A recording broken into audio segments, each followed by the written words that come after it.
So here's a little quick overview of some of the stuff that I have.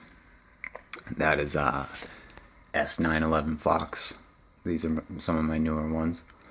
Just bought this last summer. Wasn't very impressed with it until I put a 3S LiPo on it. Then it was a little better. I have run it with 4S, but I do not think that the motor liked it very much, and it does not seem to be quite as fast anymore. That little green WL Toys desert truck that this thing blew up this past summer. That thing's great fun. I have brought it to the skate park and annihilated that thing a bunch of times. It's good fun. And you can see the wheel in there. That is the Falcon, or what's in there will be eventually the Falcon. Toy grade boat that I bought my stepkid a long time ago and just hanging out now, so I'll probably do something crazy and brushless in that before the summer comes. But the one that's really going to get the brushless stuff is when I was a kid, I had to have this as well.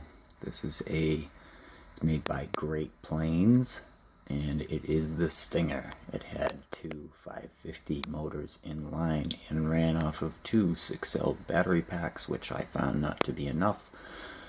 So I took a 6L pack and broke it in half and made two 9-cell packs. So basically that thing ran on 18 sub-C cells and was just a prop and rudder in the water, nothing else really. It's got a giant brass prop on it that is way bigger. Sorry for the camera angle, that's horrible, but I'm not going to pull it down right now because we'll do that when we go over it. But it had a little tiny plastic prop, and it's just nowhere near as sick as what it is with the brass prop. Down here, hanging on the wall as wall art. That is a car. I always wanted an RC10L, but I actually said in the first one that I had one car that I got rid of. I got rid of it for this. I got rid of my Kyosho Nitro Brute, which I got from a buddy when they first came out, and I got it from him because he couldn't keep it running, and I couldn't either, but I wanted it because the hobby shop I went to had this, and they wanted the Nitro Brute. This is a car that's called the Shadow, and it's made by a company called Laserlight. And I remember back in the day, this was actually clocked on a radar gun at 90 miles an hour. So back then on NICADs without LiPo and all this crap that this is out there today available, it was pretty impressive. It's one of my favorite cars, and I've actually never even seen another one. I can't wait to do an episode on just that car. There's a four-wheel drive Kyosho Shadow, a Tamiya Stadium Blitzer. Move down here to a Duratrax Evader EXT, which is right now currently set up with a way overpowered brushless system, and it's too much. You can't full throttle this thing. It's out of control. Down here it looks really rough, and I'm sorry for the lighting. I'll actually just pull it right out. The wheels are back there, and if you look right there, you see 4 big old tires. But what this is, or was, and I believe I have most of the stuff to at least make a two-wheel drive, 4-wheel steering Royal Crusher. It was super cool. And the cool thing about this is I got my dad into RC when I was a kid, and from a friend of his more recently that was getting rid of some of his old RC stuff, also has the same truck. So I'm hoping to be able to restore that one with my dad while he restores his. That I think will be really fun. Probably more fun for me than him, but anyhow, I think he'll go along with it. So over the past summer, I've been playing with some of these little guys from WL Toys. They're like 40 bucks, 60 bucks, something like that. Sorry for the pointing of the floor, but I was just clearing some space here. It is the A959, the A979, and here is one that I just made. I tried to make it drift, but it's a little too wide for its own good in a drift setup, so I'm going to put some rubber tires back on it because it was a lot more fun. I have so many bodies for this car that there's not one on it. I mean, you just, whatever, pick one. I use a lot of hard toy bodies from charity shops and stuff like that. You can pick up RC car. I got this one the other day for like $3. I'm sorry, it's kind of in shambles, but it is a 1/10 scale Jeep Rubicon. I've got, a bunch of crap in here in the windshield and all the parts because I'm going to get all the stickers off and maybe repaint this thing and do something. And it's definitely going to get some lighting. That's why you see some LEDs all hanging out of there. That's actually out of another toy. But for $3, how cool is that? So, we stopped at WL Toys up here. The last one, the drift car, is mostly aluminum. I do have an aluminum chassis for it, however I crashed it really hard and the chassis was damaged, so it's sitting on a plastic chassis at the moment. There is, right there, that's one of the best in the business. That's an original, all original, manual speed control, 6-gear transmission, RC10. And its twin brother from right around the same time, the full race version with graphite chassis, stealth transmission, all still vintage electronics. Those are two of my my nicest. We have an RC10 T3. Oh, my grasshopper is still on the floor from the last video, so that's where he belongs. This truck here will remove this silly little new bright goofy body that we're gonna hide, that is hiding what it is. You can see the front control arm right there is broken, so this will be a restoration real soon because, of course, it used to be this. Believe it or not, it used to be a Kyosho Ultima buggy. However, I turned it into this thing.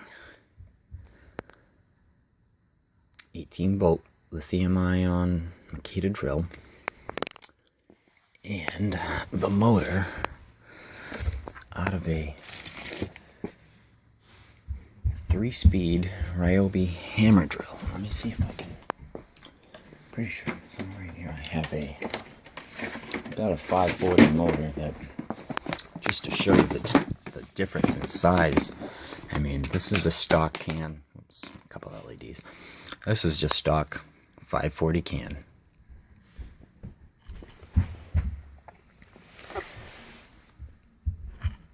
I mean, this thing's just, it's like a toy. This is like a toy compared to that. This is a monster.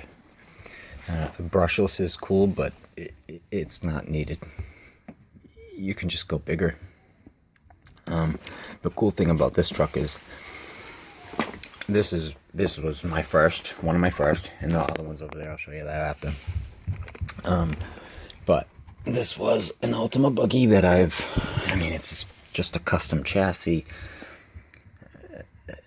Really, the only thing that's Ultima left is the gearbox.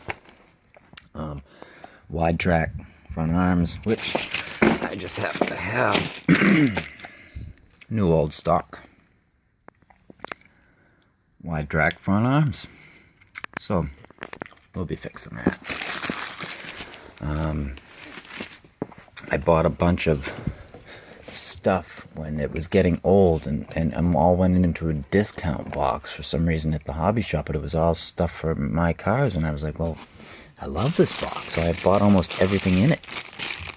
And I have a bunch of weird things just like this. So, that's awesome. the RC10T.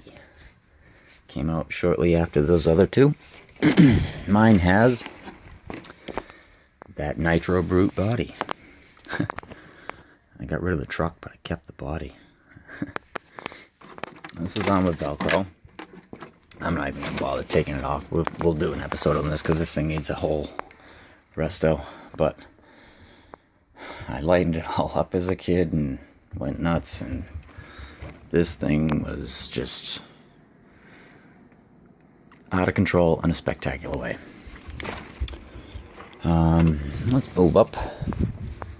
This was my very first ever toy grade conversion to hobby grade. It is a Radio Shack. I think they called it Max Trax or something like that. It's a 4-wheel drive Hummer. It's super rigid and super solid. The truck itself, it's actually pretty nasty. It's a little in shambles at the moment, but you can see Futaba radio.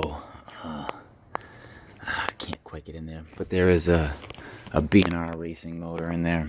I do have I believe these are X-Max or T-Max, something like that, tires. I can't remember. I got them from a friend in trade, and I made them fit, so I went with it.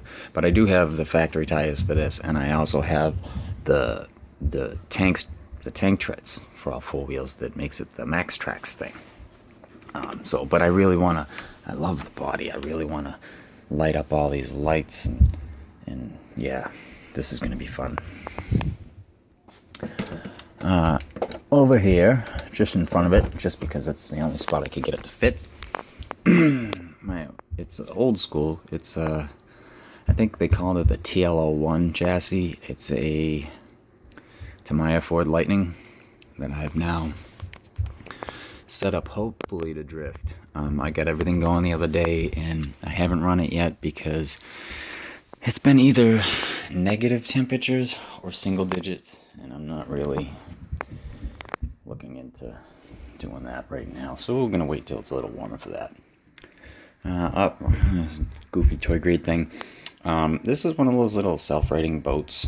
I didn't have any luck with it when I brought it to the pond. I turned it all on, I charged it all, I got it, threw it in the water, and it turns out there's these little contacts that need to touch water, and something was wrong with mine right out of the box. And I ordered it out of China. It took forever to get here. I didn't even bother trying to contact the place or whatever. So I just went into the switch system thing, and I just ripped all of that out, hooked up the wires solid. When I turn the thing on, it's on now. So the next time I go to I bought it late in the year, so it got too cold right after I got it. But it does work now, so I can't wait for the first nice day. And hopefully on the first nice day I have this out, I have that restored, full brushless. So I do have a couple of weird, really weird toy grade things hanging out. A couple of other little goofy toy grade things that are all converted, and most run on 2S or 3S lipos now. We have a lunchbox that's hopefully going to get that little iPod shuffle and sound and lights and radio, and we're going to go hang wheelies with that. It does have the Big Bear tires on it that I talked about earlier, but if they're still any good, which I don't think they are, I see flat spots and stuff, they'll end up back on the Big Bear, and I'll buy new tires for that one. Here's a Maisto rock crawler that I butched up and turned into something else that shouldn't be, only because I found 3 cars for a few bucks a piece. This was one of them at a charity shop, and I turned it into this cool little crawler. And I did that because I've already done one, which is this guy. And that's a full hobby grade switched up. Yeah, okay. So that's a Maestro crawler. That's a Maestro crawler. This is another Maestro crawler. We'll get into all those after later. Here I have, I think it's made by Parma Carpet Razor 110 scale.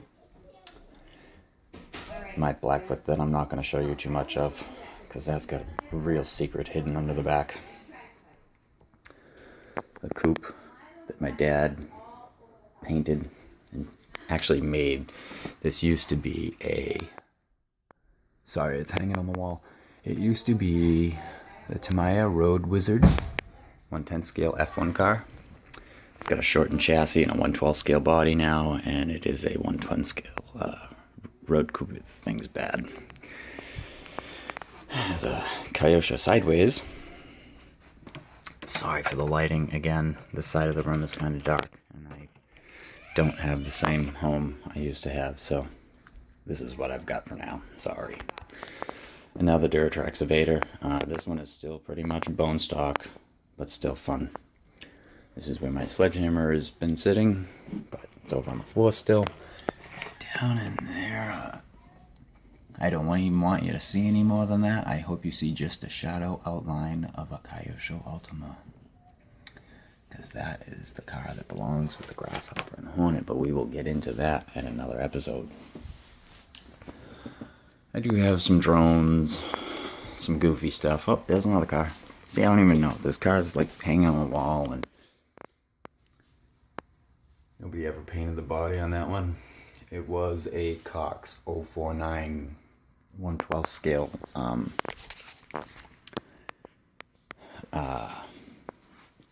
112 scale gas nitro, but it was horrible. It was horrible, so I converted it to electric. So, but there's a quick rundown of some of my collection that is right there, right here, for you to see. Yeah. Hopefully we get to do some of these, and it ought to be fun. Bernie, out.